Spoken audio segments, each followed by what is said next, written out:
Lamphrang Blah, MDC of Mawphlang, was today appointed as the 28th chairman of the Khasi Hills Autonomous District Council. A special session was held today to elect the new chairman of KHADC after the resignation of former chairman. Lamphrang Blah was today elected as the new chairman unopposed.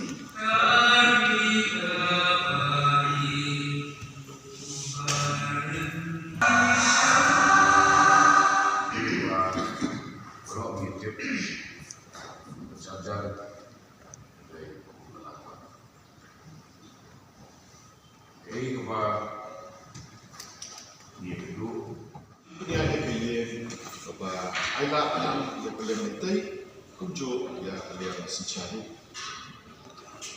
Dari kondisi termasuk job election sosial dan terkait ini bagi paiba Mawphlang.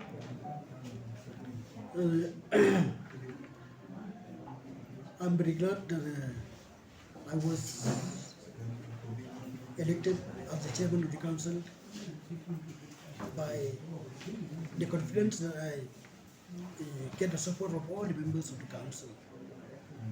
So, yes, I have stayed here this year as the chairman.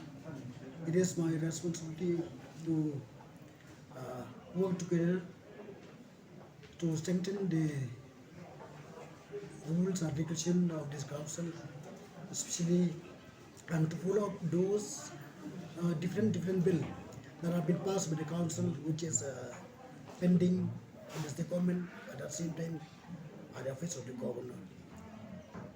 And I also, they were revealed by the members of the house about the amendment of this 80 rule. So I'll take initiative along with the EC to frame and to finalize this bill so that it will get passed from the house and got the assent of the government.